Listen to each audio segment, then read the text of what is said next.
Let us start with 10.4 chapter.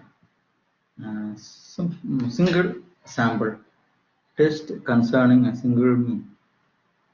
Okay, and then we will go to two sample tests. And we end up with a single sample for proportion of the population. Now the first chapter, 10.4 single sample test concerning a single mean. In this section, we formally consider tests of hypothesis on a single population mean. Many of the illustrations from previous sections involved tests on the mean. So we already have insight into some of the data that are going to be discussed here. So single sample test, the formula is Z is equal to X bar minus mu over sigma X bar, isn't it?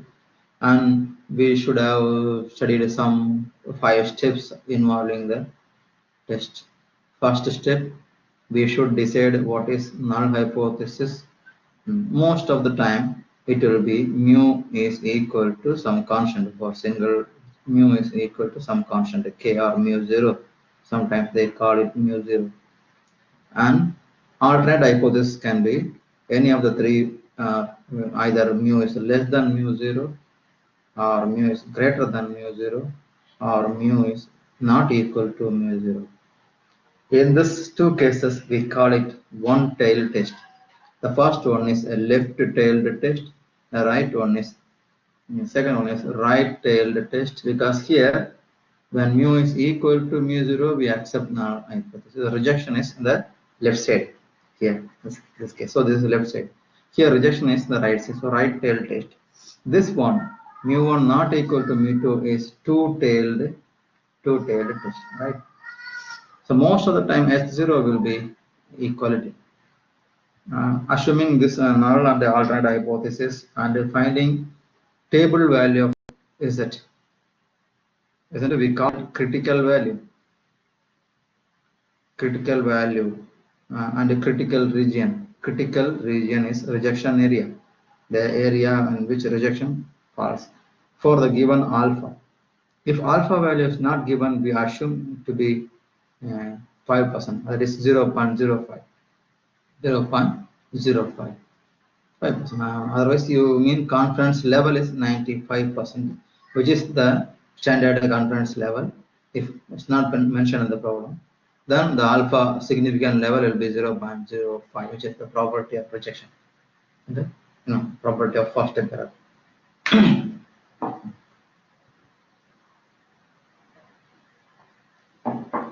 And let's go ahead. Two sample test. The formulas will be given here.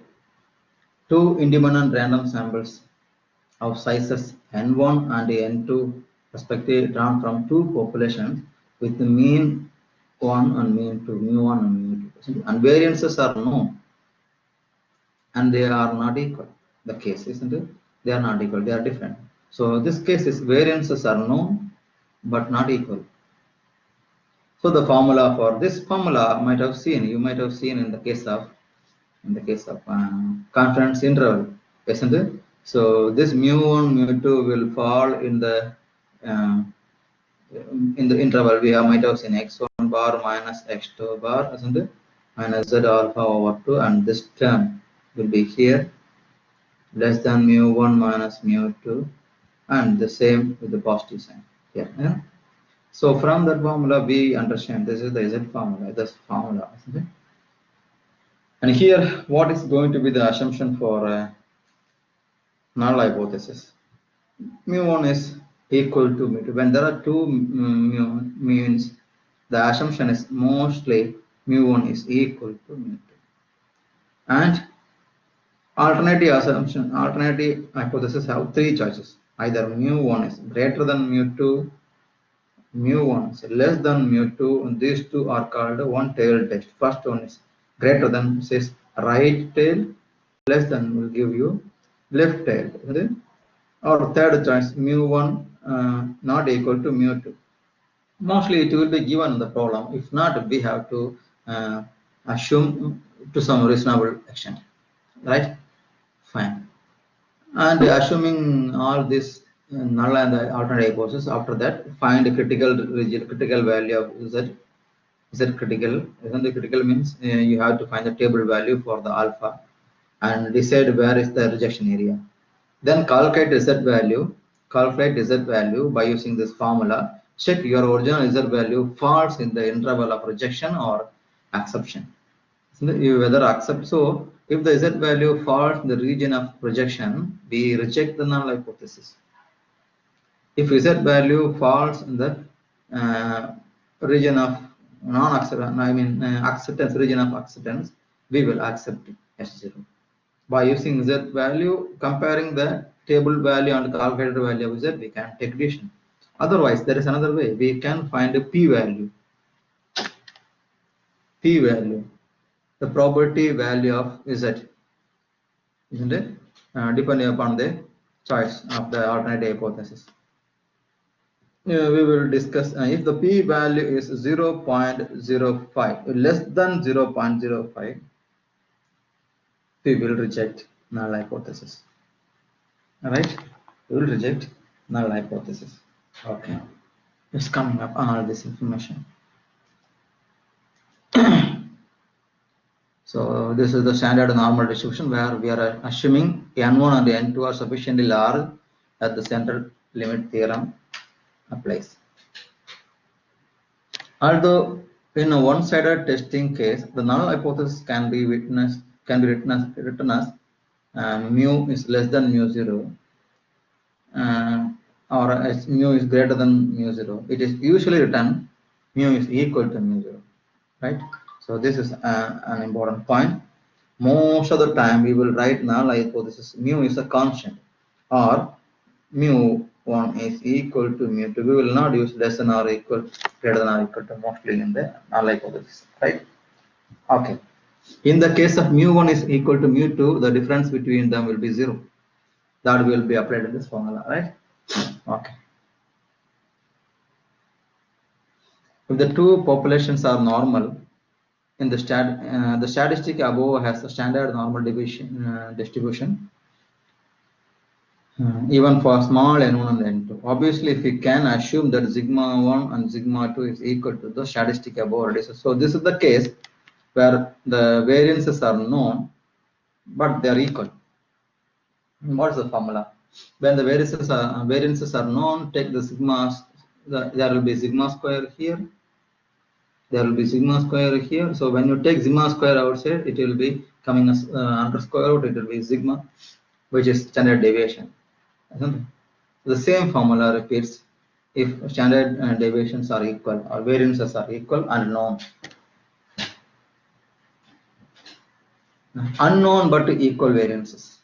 Unknown but equal variances. Right? We don't know what is sigma 1 and sigma 2.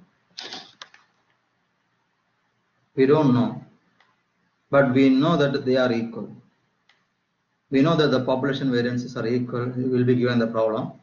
But we won't know, we won't identify what is sigma 1 and sigma 2. So in this case, we have to approximate the sigma 1, sigma 2 by using S1 and S2, the sample standard deviations.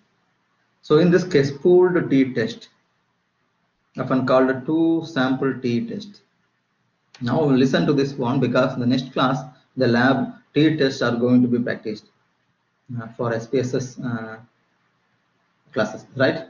So try to understand what is going on t-test. If you have any question, you can interrupt me. So the formula for unknown but equal variances. So we should remember what are the formulas we covered. At the end, there is a summary of these things. Here it is. The null hypothesis mu1 is equal to mu2 and alternate hypothesis not equal to, isn't it? So it is a two-tailed test. Two-tailed test. We reject S0 at significance level alpha when the computed t exceeds this value,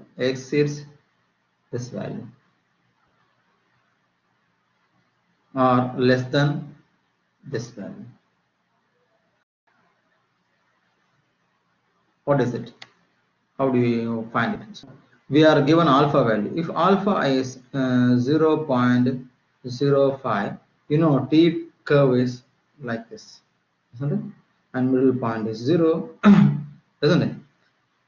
And what do you mean by alpha is 0.52 tailed test? You have 95% success possibility, isn't it? The possibility of success is confidence level is 95%, 0.95, which falls in the middle of this graph. So two-tailed says that total alpha is distributed to both the ends. So alpha by 2 here, alpha by 2 here, this is our critical region. What is alpha? If alpha is 0.05, alpha over 2 is 0.025. So this area is 0.025. This area is 0.025. And degrees of freedom for t-test, we want degrees of freedom. The degrees of freedom for this case, V is n1 plus n2 minus 2 is given here, right? So for this degrees of freedom, for this alpha value, we will find a t value from the table. And then this t value positive in this side, it will be positive, in this side, it will be negative. Because t table gives the area to the right, isn't it? So if you want an area to the left, you write the t in negative value. So these are the rejection area. We call it critical region, and the value of t above which the critical region falls or below to the negative sign of t, the critical region falls. The value of this t is called the critical value. Okay. Now we calculate. We first decide where the critical region is, and then we calculate the original t for the particular problem, and check whether a t value is inside this interval or outside this interval. Inside this interval, you accept the null hypothesis. Outside this interval, either in the right hand or the left hand, you reject the null hypothesis. This is for two-tailed test. If it is one-tailed and that is left-tailed, your rejection area will be all the 5% will be in the left side. Whereas right-tailed test, all the 5% will be the right end of the curve. Okay. Accordingly, t value should be calculated and then check whether the t value falls in the rejection area or in the acceptance area.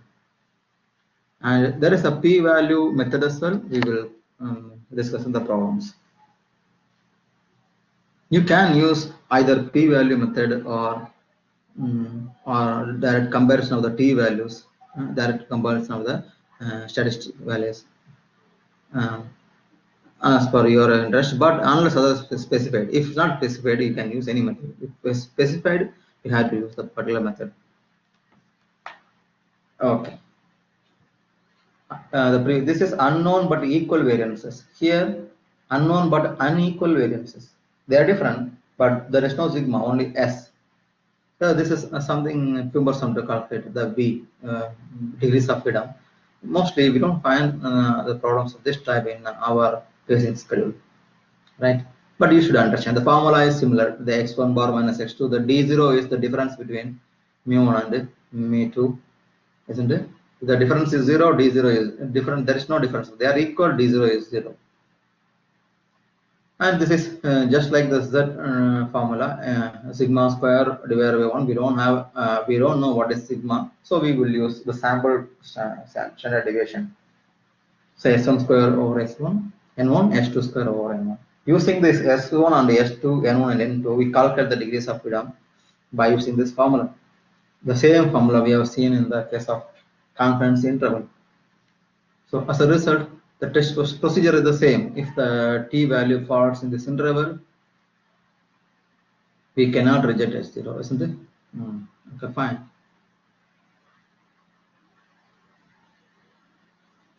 Okay. Now paired observations. Paired observations. This is called a dependence sample.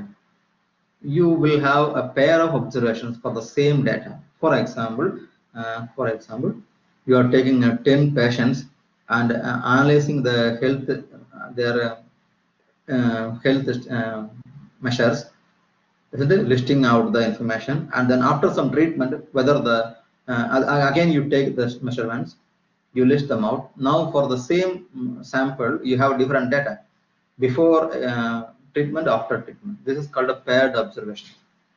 Otherwise, I can take the class of students.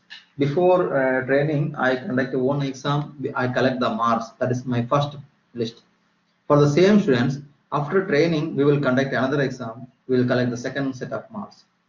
So this collection of marks before the test, before the training program, after the training program will be called paired observations for the same data. The purpose of this kind of test is to check whether the test, I mean, the training program is effective, the treatment is effective or not. Whether there is a difference between the first set of answers, first set of observations, or second set of observations. If they are same, it means that the training has not been effective. In the case of classroom, the marks before the training and after training are same, almost same, then it means that the training is not effective, isn't it? So we can check whether a training is effective, a patient's recovery is effective under some drug.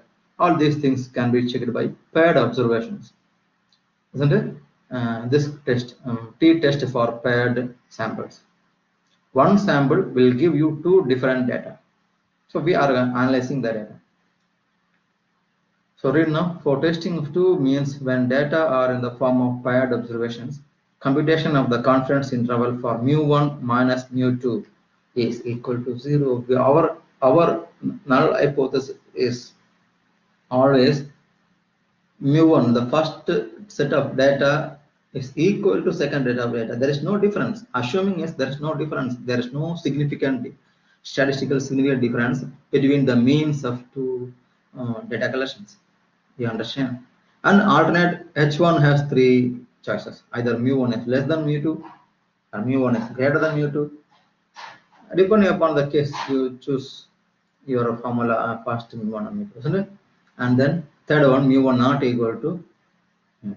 This case leads to two-tailed test. Right? Here, when mu1 equal to mu2, what you say initially is there is no difference in the marks. So the test, the training program is not effective. The alternate is training program is effective. Okay. So here, what is d bar, what is mu d, we will check in the problems. So this is again mean and collection of all the differences. We will find them in the problems. Okay.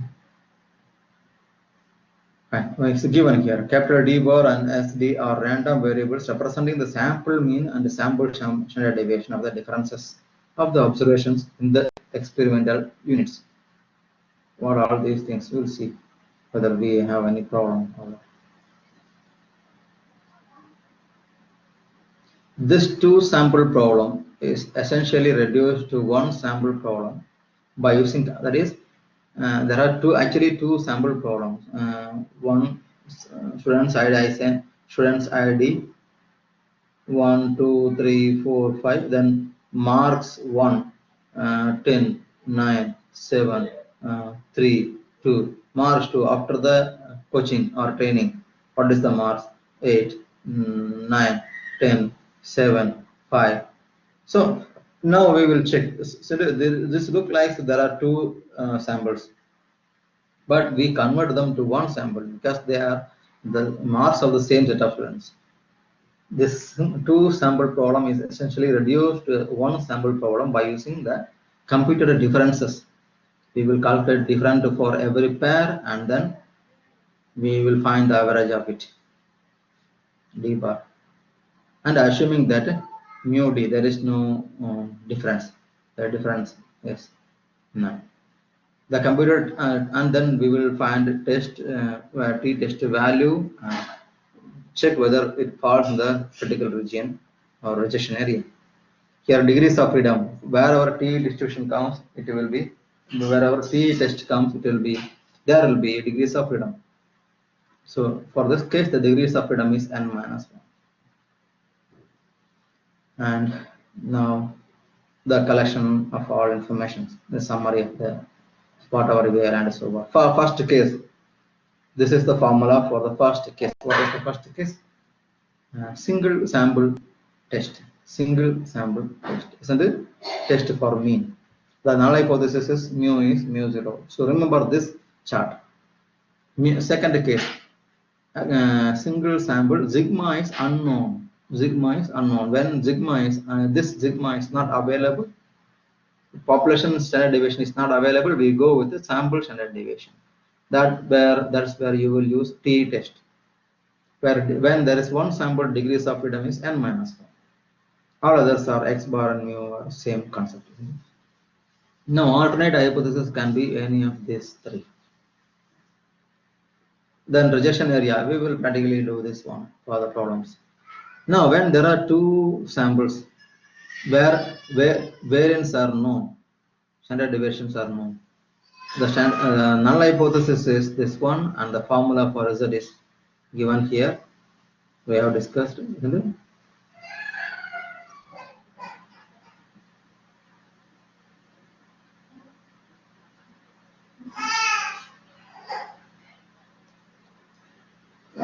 Case number 4, when there are two different samples, but the variance is not known, but assuming that they are equal.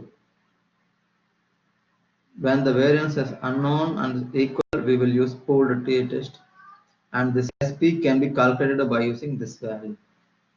This is called a pooled t-test. Now, another case is when they are not equal, unknown variances. We don't know population variances, but assuming that they are not equal, they are from different samples. In this case, mostly we don't have problems of this case. So just note down this method, that's it. And finally, paired t-test. Just now we discussed paired t-test. The mu d is equal to d0. This is our null hypothesis, and this is the formula for calculation of t. And under alpha value and degrees of freedom, we have to find the table value of t. Alternate hypothesis, all these possible. Okay, I think the idea is somewhat clear. We will start the first ever example of this type. You read the question and collect information.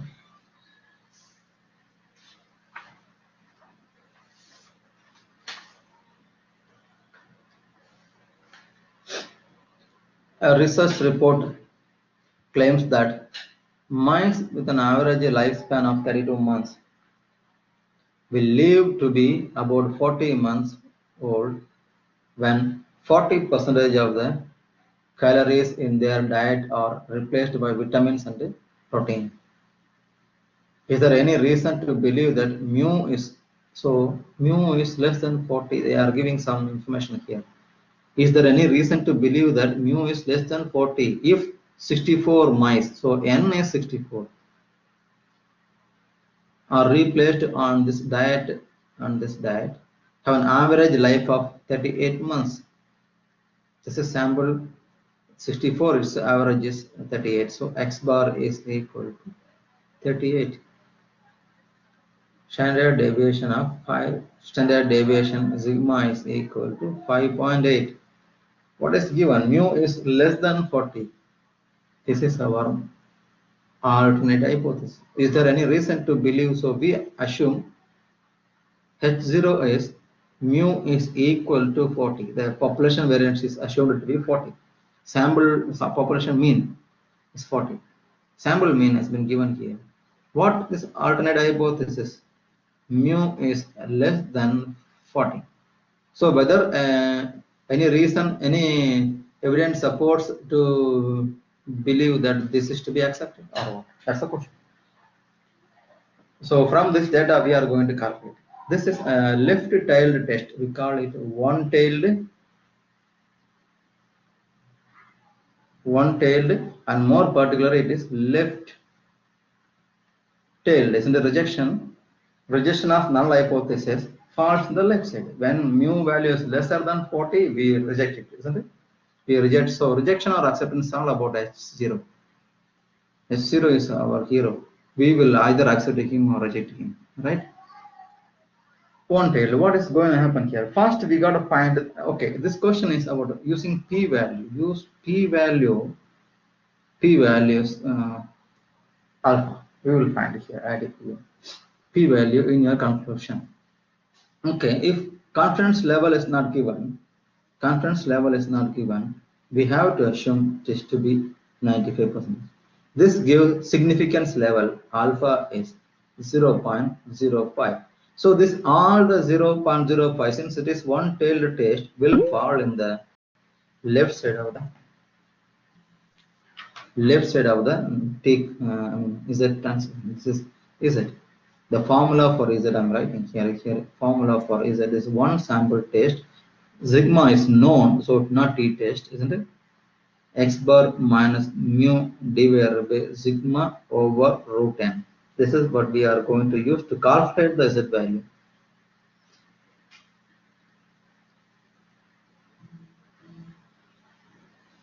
Okay, let's find critical region from the curve.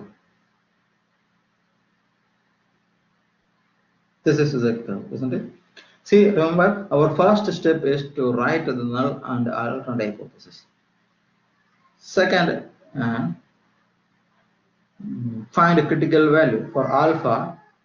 Find. So step 2 is to find a critical region. Critical region where you find the rejection area on this graph. This is one tail test which is left tailed, so rejection falls in the left end. Rejection of null hypothesis is falling on the left end. So in this left extreme end, you will find all the area in the left end. 0.05 alpha will be falling the left extreme end. So there will be a z value below which the entire area falls, isn't it? So from the z table, we can find z table gives the z value for which the area is the left side area is given the table. What is z value? Z is equal to, from the table you can find z is equal to negative 1.65. If the left side area is 0.05 or nearer to 0.05, you want to see the table. I will have to erase everything from the table. It's okay. I will show you what's the problem.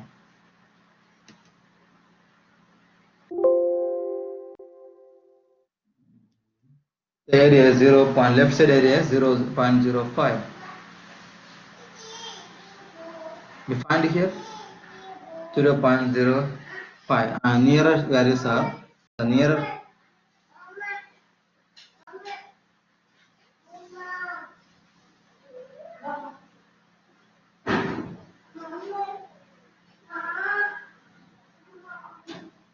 The nearer values are 0.0, this one, either this one or this one, isn't it? So the nearest value is for 0.05. There are two nearest values, so you choose one of them. So negative 1.6, and the top is negative 1.6. The most popular is negative 1.65. 65, this one. So that's what I'm writing here. The z value from the normal table, which leaves the left side area 0.05. This z value is negative 1.65. This is our critical region, and z is our critical value, isn't it? Step 1, H0 is mu is 40. H1 mu is less than 40. Step 2, critical region. For assumed alpha is 0.05, z value is negative 1.65. Okay, now we are not calculating. Okay, we can calculate and check z value. I will.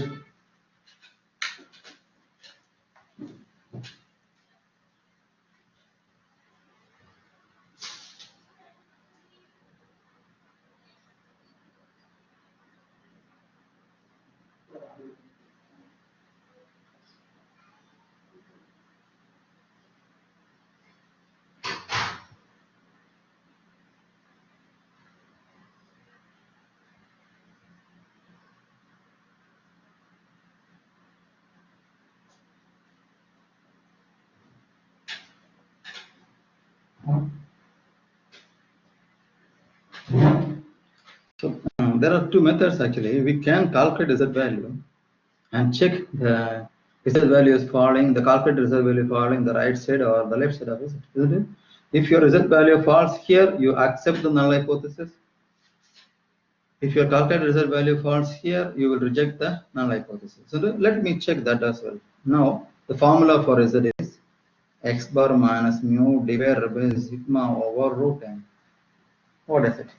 38 is x bar given here in the problem, isn't it? Sample mean, standard deviation is 5.8 and mu is 40. It's assumed here mu is 40 divided by sigma 5.8 over n. N is sample size is 64, root 64 per root of 64. When you calculate using your calculator, you get negative 2.76. Where does this Z fall? Z is negative 2.76. It is falling in the left, is in this side, which is smaller than negative 1.6. So you will find that the Z value falls in the rejection area. So we reject the null hypothesis and accept H1. So there is a reason to believe that mu is less than 40. That's our conclusion. But here we are asked to use p-value. Gentlemen, remember, we are asked to use p-value. I'm showing both the methods for you right now. So first method, as clearly said, Z is the calculated Z value is falling in the critical region. So we will reject H0 and accept the statement for H1. But now using probability, see, probability of Z to fall in this row, probability of the calculated Z value, that is our p value. P value is equal to probability of Z to be less than negative 2.76.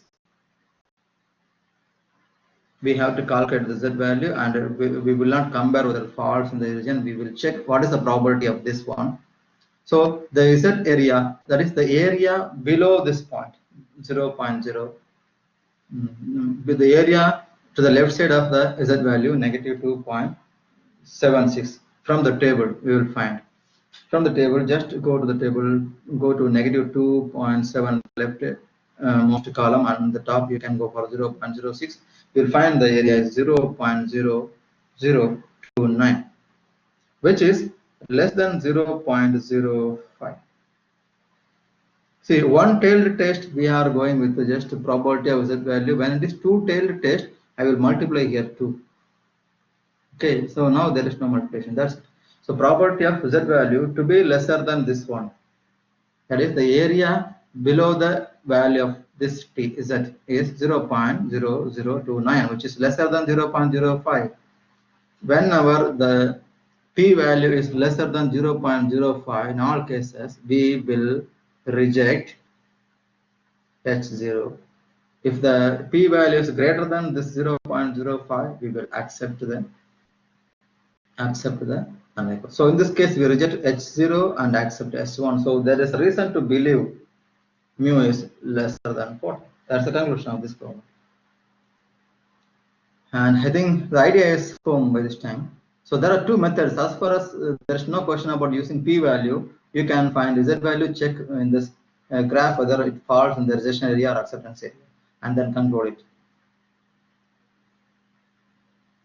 Question number 2.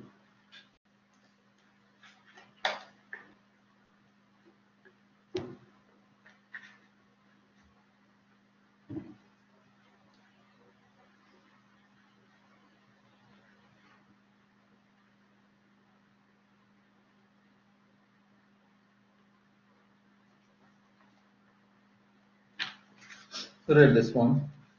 N is 64 because sample size has been given as 64. The table value of Z table should be calculated by you. You have to find. I'm not showing the table again, but for T and T table, I will certainly show you the tables. What is it? N is equal to 64. Average average of this sample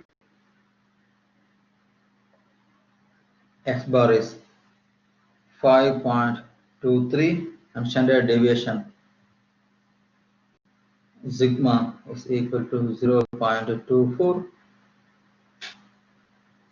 Test the hypothesis that, so when it is, so we are writing the step number 1.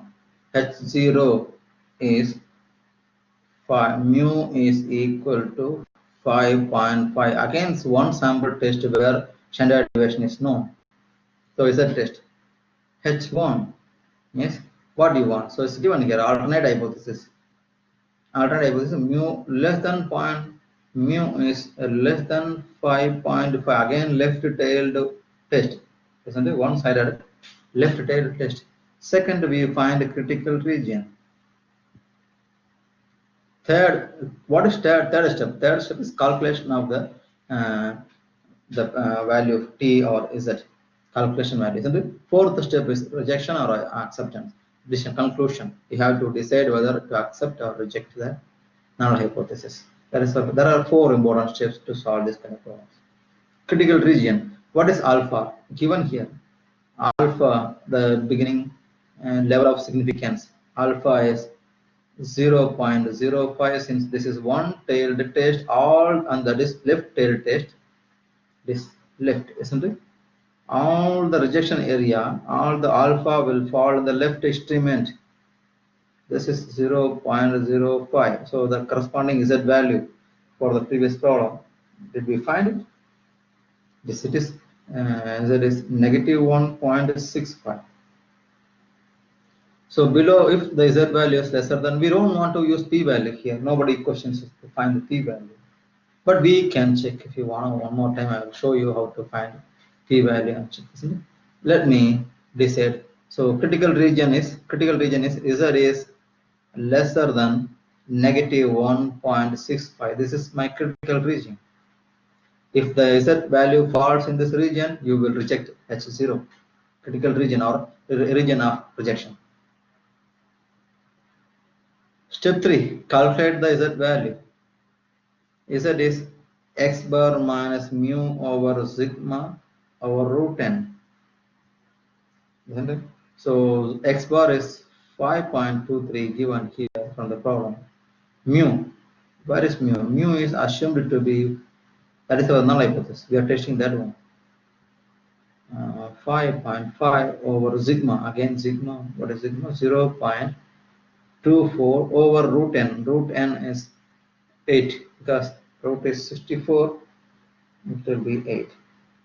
Calculate this one using the calculator. It will be negative 9. Obviously very far away from this one. This is just negative 1, negative 2, negative 3, negative 4, negative 9 is far away, and z values are given up to maximum 3 or 3.5. You will not find z values negative 9. Negative 9, that means you are almost finished, isn't it? There is no z equal negative 9, and it will be 0. Very less area will be there to the left side of negative 9. You cannot find a probability value from the table for z equal negative. So z is equal negative 9 certainly falls the rejection area. So to the left side of z value, isn't it? Therefore, conclusion, what you write as a conclusion is, isn't it? You can write z table value is calculated value is absolute value, can take a less is greater than is a table value. In this case, reject H0 because it is falling in the, otherwise you can write a statement. Is that value, you can write another statement. Erase this one. We want a conclusion. Why? What is the reason of the conclusion as well? Isn't it? The reason of the conclusion, My conclusion here, since is it calculated falls in the critical region, we reject, what is this? We reject H0 and accept our alternate hypothesis. We accept alternate hypothesis because the Z value falls in the rejection region. Now the question is, how do you use the probability value, P value? Erase all these things. I just want to write now the P value.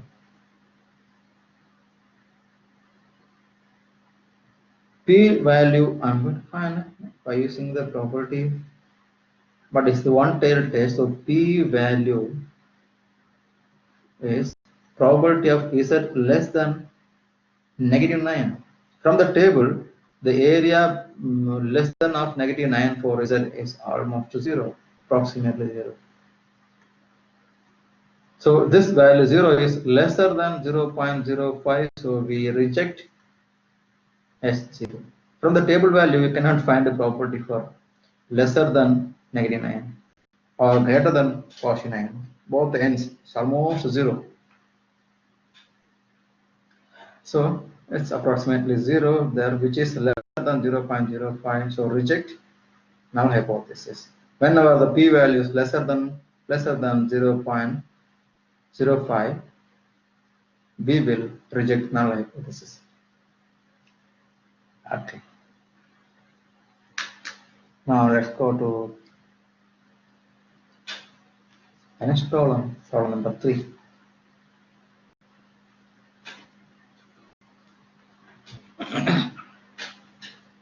An electrical firm manufactures light bulbs that have a lifetime which is approximately normally distributed with mean.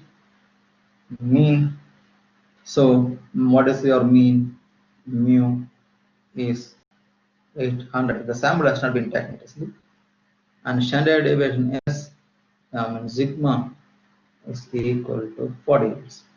To test the hypothesis that you are testing the null hypothesis, this is null hypothesis. What is it? So condition state number 1, null hypothesis 1, mu is equal to 800 against the alternative hypothesis H1. So mu not equal to 800. Mu is not equal to 800. Now you understand this is two-tailed. You can reject the null hypothesis if the mu is very lesser than 800. You can still reject the null hypothesis even if it is far greater than 800, isn't it? Far away, I mean much greater than 800. If it's x, that is, you can reject null hypothesis in two cases. If it is more than 800, too much bigger than 800, or too much smaller than 800. In two cases you can reject. That's the point here. Therefore, it is two-tailed test. Okay. Now significance level we should learn, and of course if it is not given, we assume it is to be 0.05. If a random variable of 30 bulbs, sample size is 30, as an average, sample average has been given. So n is equal to 30. Collecting information from the table, the x bar is equal to 788. So again, variance is known, that is standard deviation is known. Therefore, this is Z test.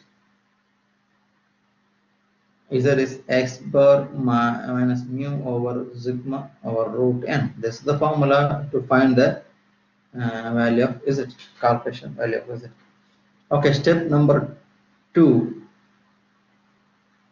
critical region. For alpha is 0.05. Nowhere they have given alpha is 0.05. It is a default value of alpha unless otherwise specified. We always choose alpha is 0.05. Now go to the graph of is a normal curve. This is two-tailed test, isn't it? So alpha by 2 should have been identified as 0.025. Am I right?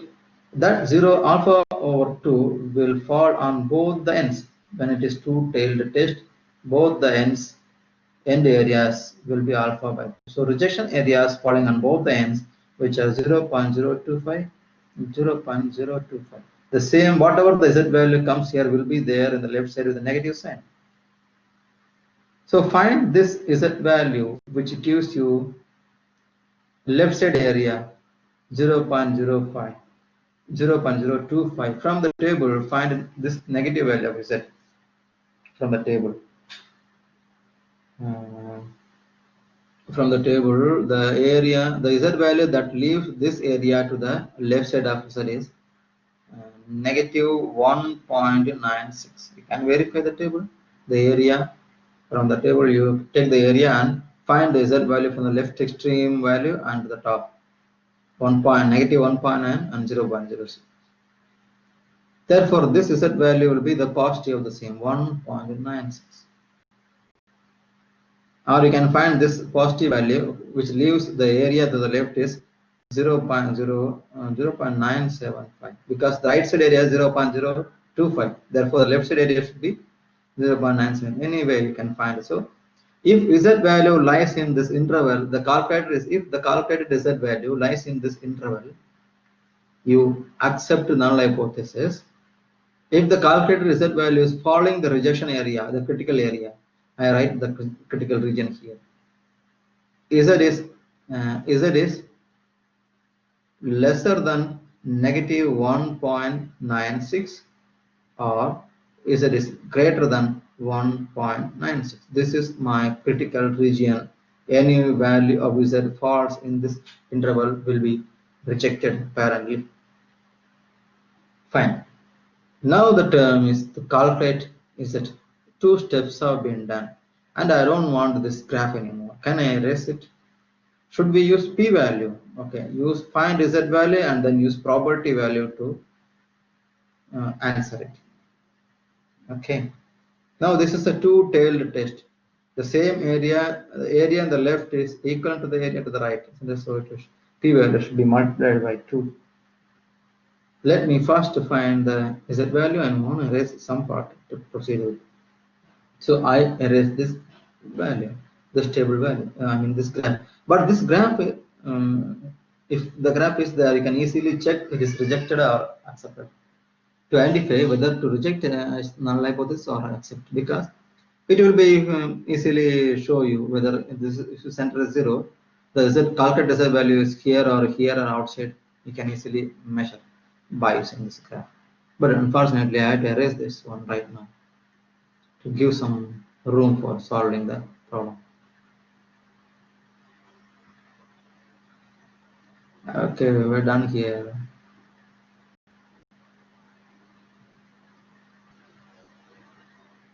Here. Here we go. Calculate. Step 3. Calculate Z value, isn't it? That is Z is equal to X bar from this formula. X bar 788 minus mu 800 divided by sigma. Sigma is what is sigma? Sigma is 40. Is 40. 40 over square root of n. N is 30. Square root of 30. Use your calculator. Check your answer. Is it negative 1.64? And where does it fall? Negative 1. Check both the conditions.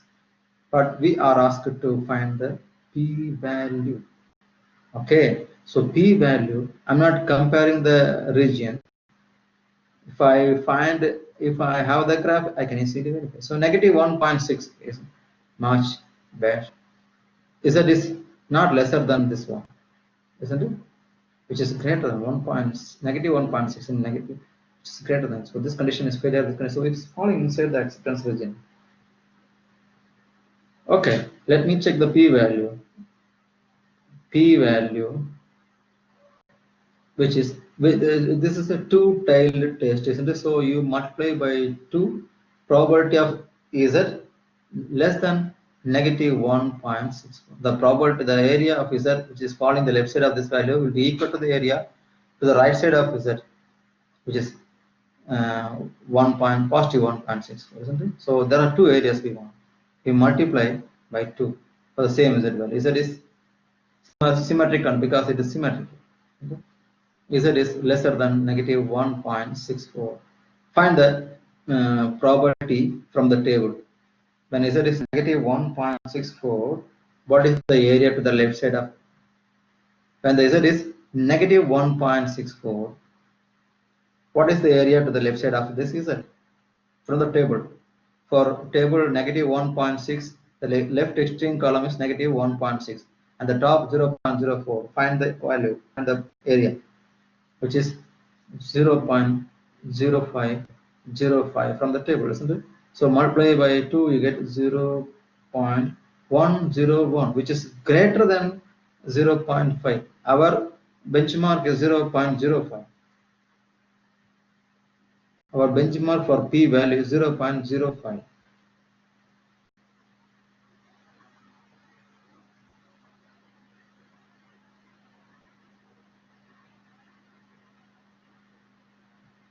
So we know that this answer is greater than 0.05. Therefore, accept null hypothesis. Accept conclusion. Accept H0 since p value is greater than 0.05. That is the conclusion. That's the end of this problem.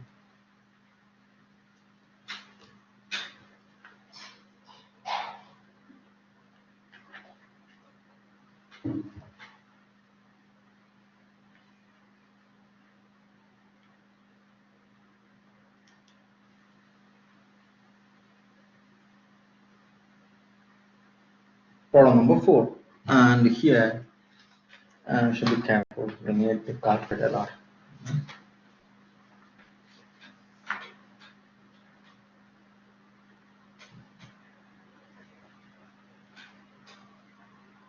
Okay. What is given here? The test the hypothesis that the average content of containers of a particular lubricant is 10 liters.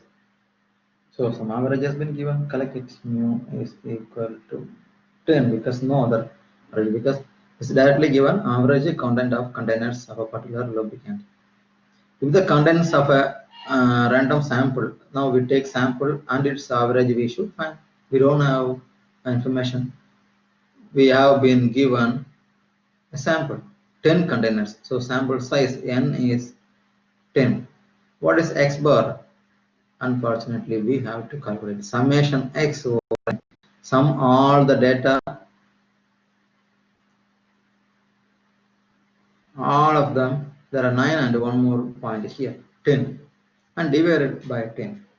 Check what is it. Let's do it immediately. 10.2, 9.7, 10.1, 10.3 plus 10.1. I will write this 1 over 10 outside. The plus 9.8, 9.9, 10.4 plus 10.3. The sample mean is the total is 100.6 divided by 10. 10.06. This is our sample mean. We got it. And now there is no population variance. So population variance unknown. Single sample but no variance. Therefore, if there is no variance, it is t-test. So to identify the test, mostly it is easy to identify. So first step, null hypothesis. What is your null hypothesis? Alpha is given 0.01. Doesn't matter. We will use the alpha value to find the critical value of t. Assume that the distribution of contents is normally distributed. So what is our initial assumption? The mu is nothing but the given mu. And another assumption, alternate assumption, mu is not equal to 10 because no other claim has been made here. The problem. So obviously the alternate hypothesis mu is equal to 10, then null hypothesis mu is equal to 10, then alternate hypothesis mu is not equal to 10.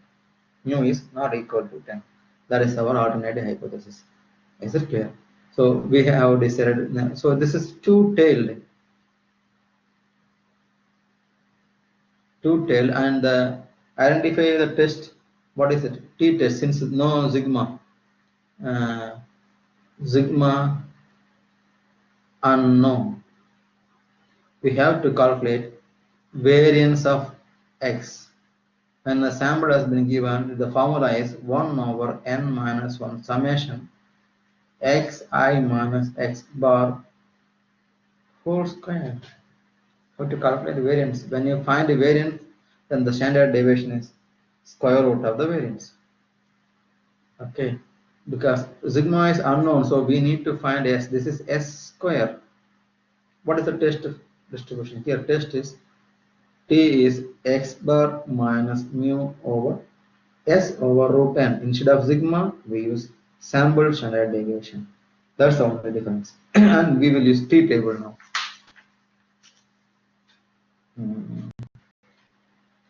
Okay, what is how to calculate s square? S square 1 by n minus 1. From every element of the data, subtract the mean. What is the mean? Mean is 10.06. So first element 10.2 minus 10.06. And by this time, you might be thorough of finding variance. First term, second term. 9.7 minus 10.06 whole square. Make it square for every term. Third term. 10.1 minus 10.06 whole square, and do this for all the terms. The last term I'm writing here 9.8. The last term is 9.8 minus mean is 10.06 whole square. Close the bracket. When you sum all those things and n minus 1, what is n? N is 10. 10 minus 1, which is 9. Divide by 9. Sum all these terms and divide by 9. Your variance. I calculated using a website which is called variance calculator. Just type in Google variance calculator. You will find a website. You can enter data. You will get mean variance, or you can use SPSS. Because in the exams, for online exams, you can use any platform. There is no problem. Nobody knows. But when you are writing it live, you have to do it personally. Mathematical, I mean, using calculator, you have to evaluate 0.6044 is the variance. So when variance is known, how to calculate? These are actually calculations coming under step 3, isn't it? But let me write it as step 2. I'm calculating it. I'll finish the z value later on. Critical region we will find later on. So z square has been done. Here there is no compulsion to use the p value. This problem. Just compare the region of projection and check whether you can accept the null hypothesis or not. This is s square. So s is square root of this value 0.06044. So the sample standard deviation is 0.24585. You can approximately write s is equal to 0.246. Okay, now we got all the elements for this formula. We have x bar is 10.06. Mu is our assumption 10. S is already here 0.246. N is 10, root 10. Now we can calculate t value. Before that, we will go to find a critical value, critical region in which if the data false, if the calculated value false, we will reject the null hypothesis. Okay. So let us find critical value of t from the table. And I am going to erase all this information. You copy it down. Okay. I'll be back after finding the critical value. So I'm going to erase everything here. Third, let it be actually second step, finding critical region.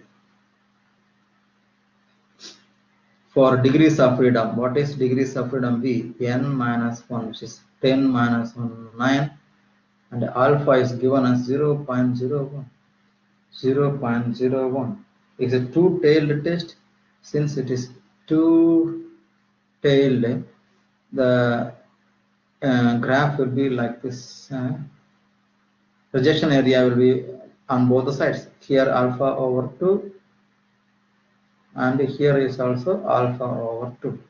So find the t value here, which leaves the area alpha over 2 to the right side. Okay. What is alpha over 2? Gives alpha over 2 is 0.005. Is that correct? Alpha. So this area is 0.005. Obviously, this area is also 0.005. So use this area right side of the t value. Always t table gives the area to the right side of t, isn't it? So t alpha over 2 from the table we are finding. The same t will appear here in negative sign. Negative t alpha over 2, here t alpha over 2. From the table, for degrees of freedom 9, alpha value 0.005, he will find. Let's go to t and chi-square table. Alpha degrees of freedom is 9 and alpha is 0.005 is not in the top, isn't it? So go to the second table. 0.005 is here. Now degrees of freedom is 9 and degrees of freedom 9 come through this row, stop here. It is 3.25, isn't it? 3.25. So the critical value of t is 3.25. Let me go back to the problem.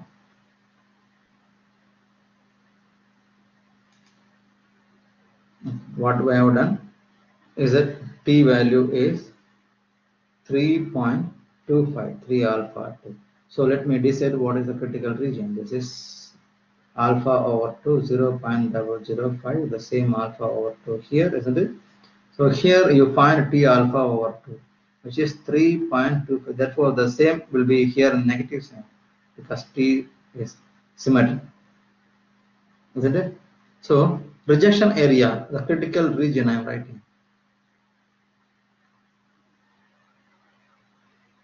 T is lesser than negative 3.25 or t is greater than positive 3.25. So lesser than this value or greater than this value, this will be area of projection, critical region. If the calculated t value falls in this interval, you will reject null hypothesis. Now let us calculate the t value. T x bar is 10.06 minus mu. Mu is this problem. What is mu? Mu is 10. The mean divided by sample standard deviation S is 0.246 and divided by square root of 10. Use calculator. The answer is 0.77. Where does it fall? 0.77 will be positive and it will be falling lesser than 1 here. So it falls the acceptance region. The t value falls the acceptance region, isn't it? So write down conclusion, step 4 conclusion. Since t calculated falls in the acceptance region, we accept H0. We are accepting the null hypothesis. Null hypothesis states that H0 in this problem is mu is equal to 10. Yeah, the sample also supports the statement that mu is 10. So we are done this problem. Okay. Do you have any questions?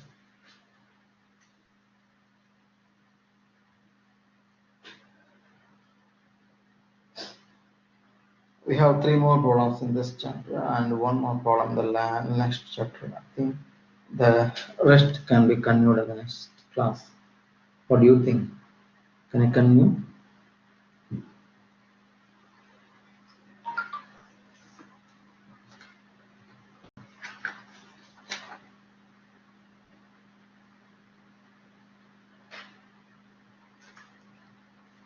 Okay, let me take one more column. Then remaining 3 columns will be done. Totally 8 columns in this chart for the week number 13. Okay, let me discuss at least one more problem. What kind of problem is this? In which case it is false?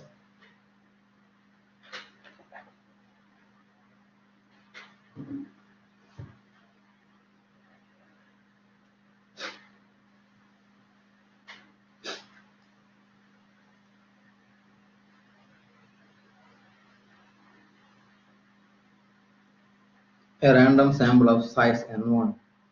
Collect information. n1 25. Sigma 1 5.2 is given here. X1 bar 81. N2 36. Sigma 2 3.4. X2 bar 76. This is two sample case where variance are sigma 1 square and not equal to sigma 2 square and known.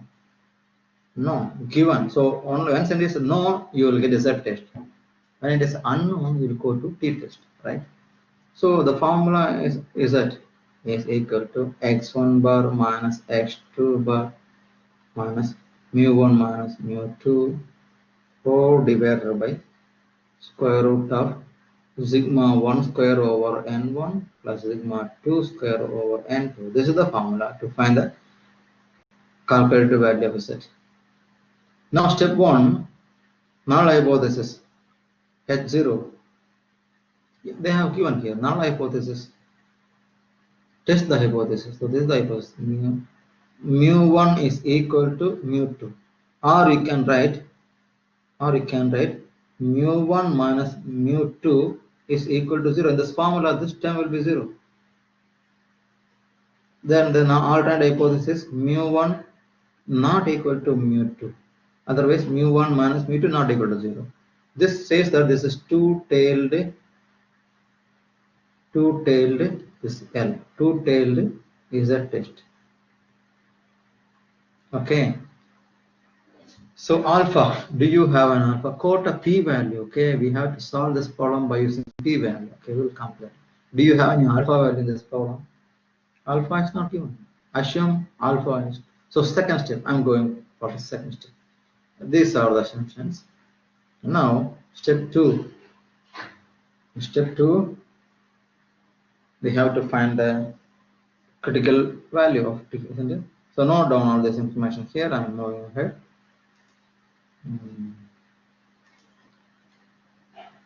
Step 2, I'm finding critical value, critical region, rejection region, critical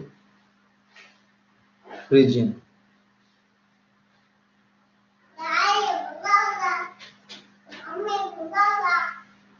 Alpha is assumed to be 0.05.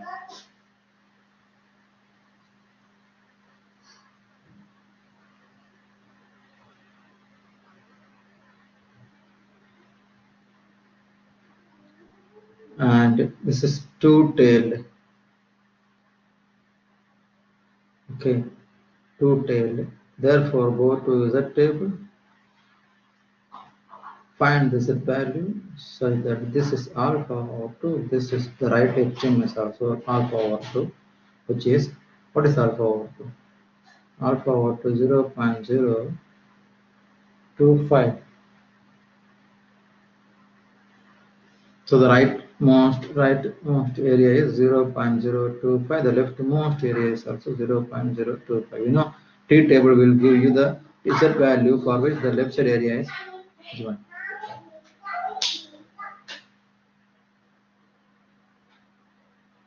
So what is Z value? Z value is negative 1.96.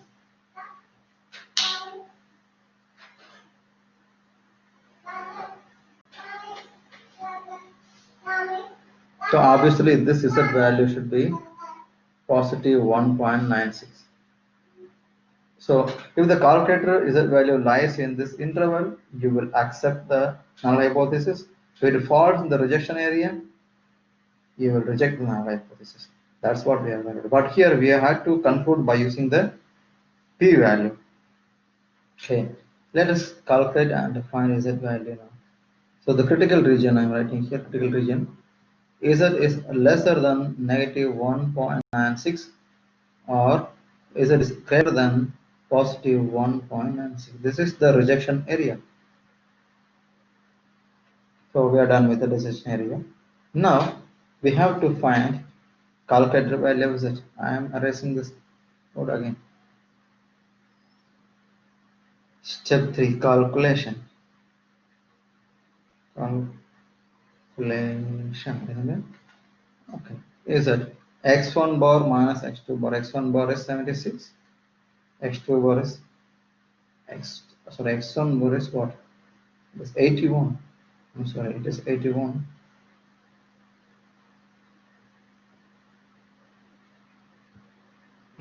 minus 76 over sigma. There are formula is different. And minus, you know, this will be 0, mu1 minus mu2. And under square root, first variance 5.2 whole square over size 1, sample size 125. Plus second variance 3.4 whole square divided by second sample size, what is it, 36. Use calculator. The answer is 4.22. Now this is now we are finding the p-value. We have to answer to check where this falls. This will fall at most at the right extreme end, isn't it? The right extreme end of the Z value. So it is falling on the rejection area, obviously. But we have to answer by using p-value. P-value is equal to 2 times probability of Z is greater than 0.422 or lesser than negative 0.422. Anything you can write. Probability of Z falls either positive this side or negative of this number, isn't it? Greater than 4.22. And we know this probability is almost 0. We can check in the table, there will be no probability, so which is approximately 0. Therefore, the answer of p value is approximately 0, which is lesser than 0.0105. Since the probability p value is lesser than 0.05, we reject H0. And you know, this value itself says that the Z value is the right end. The table values are given up to 3.5 something. You check it. And for the you cannot find 4.22. So probability of this one, the area to the right side of this value is almost 0. Or to the left side of the negative 0.422 is almost 0. So when you multiply by 2, it's still 0. So, which is lesser than 0.05, and conclusion is we reject null hypothesis and accept the hypothesis they are different. The means are different. This is our null hypothesis. Alternate hypothesis. We accept this one. Thank you. And this problem will be discussed in the next class. Okay. Thank you very much.